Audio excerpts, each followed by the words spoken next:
In 1947, a shepherd boy throwing stones into a cave near the Dead Sea heard something shatter.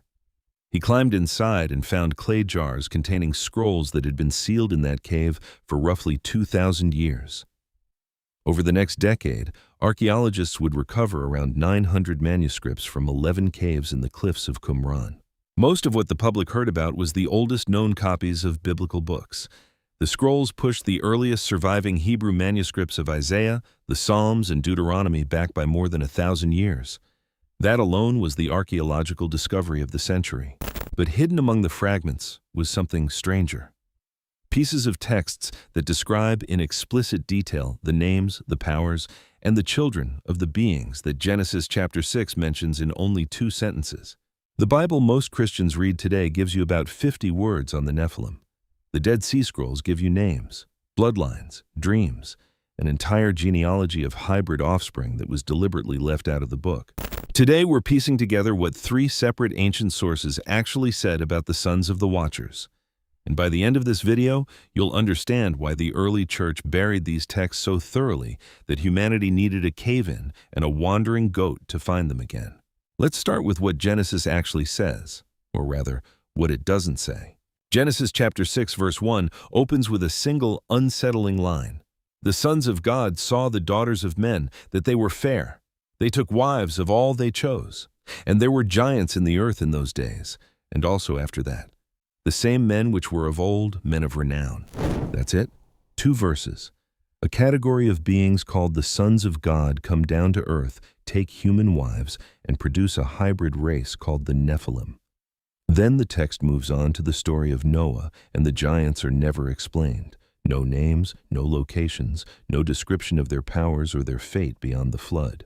For centuries, rabbis and early church fathers argued about what those 2 verses even meant.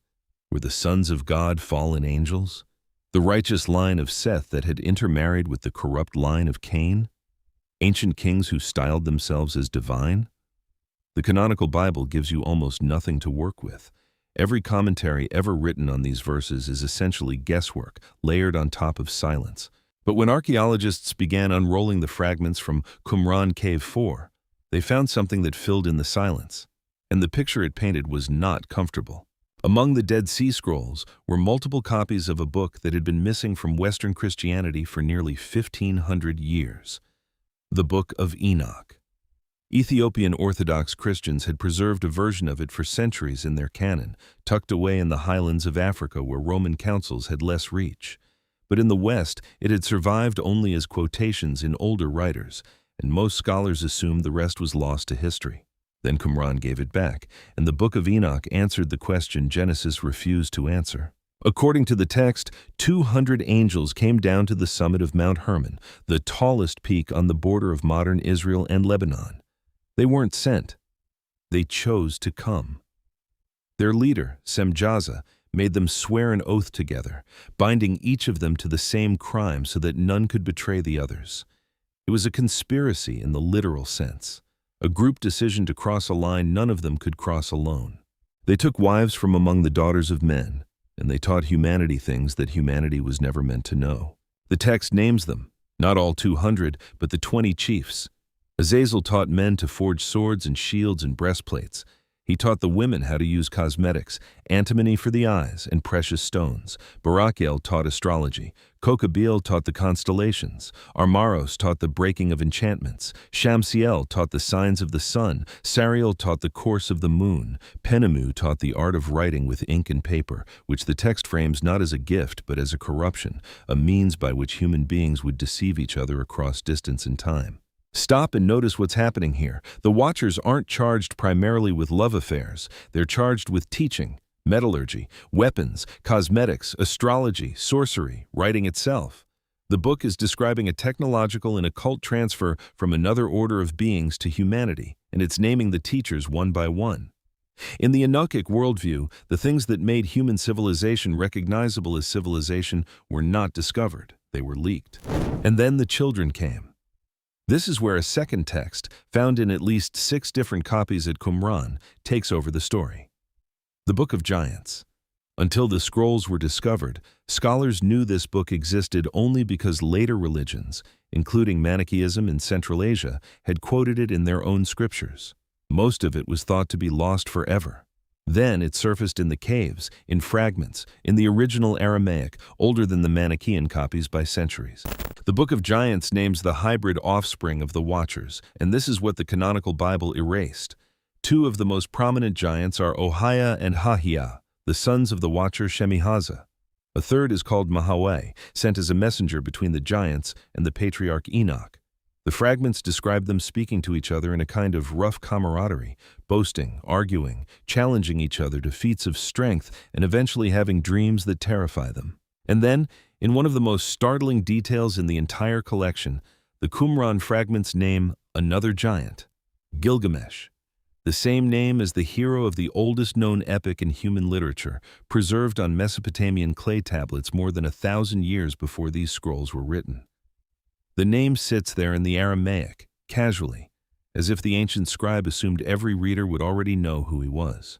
Alongside Gilgamesh, the text mentions Hobabish, a name that echoes Humbaba, the monstrous guardian of the cedar forest from the Gilgamesh epic itself. Think about what that implies. The Sumerian epic describes Gilgamesh as 2/3 god and 1/3 man, a being of extraordinary size and strength who travels beyond the edge of the known world in search of immortality. The Dead Sea Scrolls, written in a completely different civilization, in a different language, by a strictly monotheistic Jewish community, place him in a roster of Watcher hybrids.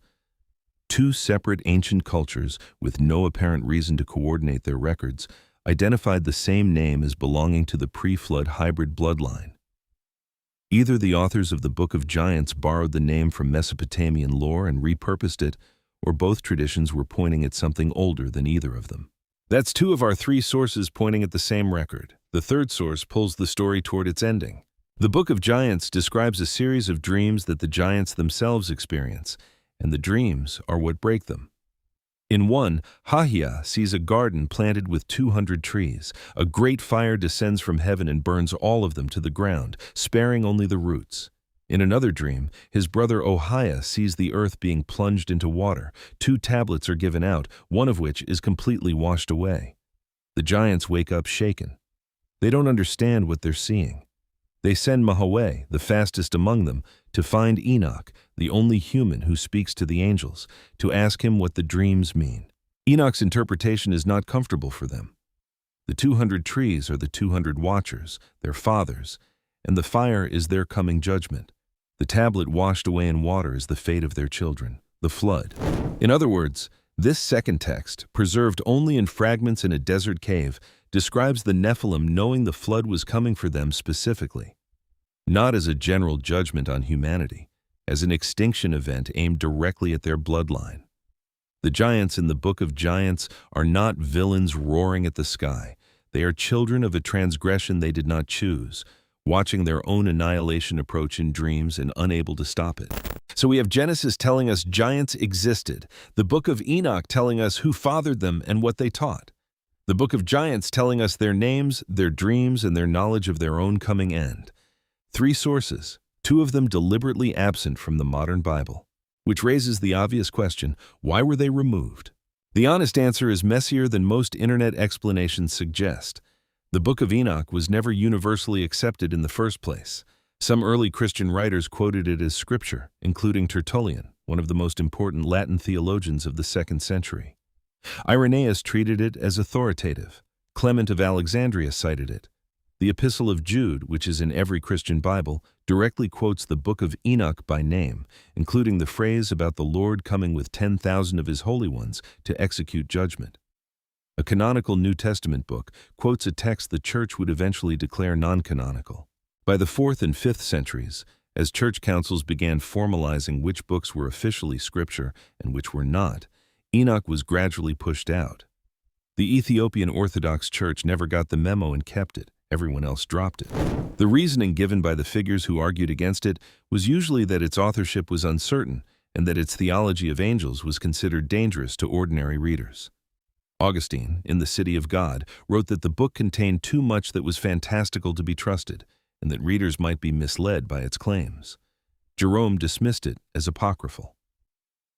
The Council of Laodicea in the late 4th century produced a canon list that excluded it. Over time, exclusion hardened into erasure, and copies stopped being made. By the medieval period in Europe, virtually no Latin Christian had ever read a complete copy of the Book of Enoch.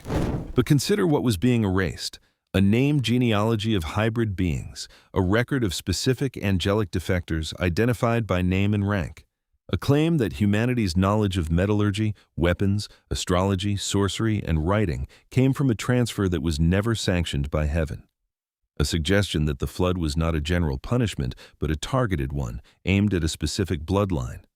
And the detail that some of the giants had names that matched figures from other ancient mythologies, as if the Nephilim story and the world's oldest myths were drawing water from the same well. Whatever you think about the supernatural claims, the historical record is clear. These texts existed, they were read, they were quoted, and then over several centuries they were deliberately removed from the collection of books ordinary believers were allowed to encounter. The Dead Sea Scrolls caught the church by surprise because everyone assumed these texts had been permanently lost. The desert had other plans. Now here's where the story gets even stranger. Genesis chapter 6 contains a phrase that most modern readers skip over without noticing. The giants were on the earth in those days, and also after that. After what? After the flood. The canonical text acknowledges, in a single clause, that the Nephilim bloodline did not fully end in the waters of Noah. When the Israelites later entered Canaan, the Book of Numbers records their spies returning with reports of giants in the land, specifically the Anakim, whom the text describes as descendants of the Nephilim. The spies said they felt like grasshoppers in comparison. Deuteronomy describes King Og of Bashan sleeping in an iron bed 13 feet long, the last remnant of the Rephaim, another giant lineage. The Philistine champion Goliath, famous for being killed by David, stood over 9 feet tall according to the Hebrew text, and he had brothers. One of them, Lami, is mentioned in 1 Chronicles. Another had 6 fingers on each hand and 6 toes on each foot, a genetic anomaly the text records without explanation. The canonical Bible admits in passing that something survived the flood, but it never explains how. The extra-canonical texts from Qumran hint at it, but the details were scattered in fragments that were themselves deliberately preserved by a specific sect of Jews who believed the end of the world was coming in their own lifetimes. The community at Qumran that hid these scrolls is usually identified with the Essenes, a strict Jewish sect that withdrew into the desert expecting an imminent final war between the sons of light and the sons of darkness. They didn't preserve these texts casually. They preserved them because they believed the story of the Watchers and their offspring was not ancient history but active prophecy. They thought the same forces those texts described were still present in the world, still operating through human intermediaries, still waiting to be judged in a final confrontation. When their community was destroyed, probably during the Roman suppression of the Jewish revolt around 68 AD, someone in that community took the time to seal their library in clay jars and hide it in caves. They didn't want it lost. They wanted it waiting. They wanted someone, at some future point, to find what the rest of the world was trying to forget. It waited for nearly 1900 years. Now, modern scholarship urges caution about all of this. The academic consensus is that the Book of Enoch and the Book of Giants are examples of Second Temple Jewish literature, written between roughly the 3rd century BC and the 1st century AD, expanding on earlier oral traditions about Genesis 6. They aren't eyewitness records of pre-flood events. They're theological literature, wrestling with what those 2 cryptic verses in Genesis actually meant to ancient readers. That's a fair and honest caveat. These are ancient interpretations, not ancient video footage. Scholars like James Vanderkam and Lauren Stuckenbrook have spent their careers analyzing these texts as literature, tracing their development, comparing their manuscript traditions. Their work is sober and careful, and it's worth respecting. But here's what makes the Qumran material significant anyway. It shows us what ancient Jews, living in the same culture that produced the canonical Bible, genuinely believed about the Nephilim. It shows us that the sparse account in Genesis is the edited version, not the original one. It shows us names, powers, bloodlines, and dreams that the early church leadership made a deliberate choice to leave out. The Dead Sea Scrolls didn't invent the story of the Watchers and their hybrid children. They preserved what the rest of the world had been told to forget. And that's the uncomfortable part, not whether every detail in the Book of Giants is literally true. The uncomfortable part is that somebody at some point decided you weren't supposed to read it at all. Somebody decided the names of Ohia and Hahia and Mahaway and Gilgamesh should be quietly removed from the religious memory of most of the Western world. Somebody decided the story of 200 angels on Mount Hermon swearing an oath together was too much for ordinary believers to handle. Those decisions were made by men in rooms, arguing about what should and should not be read, and for 1,500 years they won, until a shepherd boy threw a stone into a cave.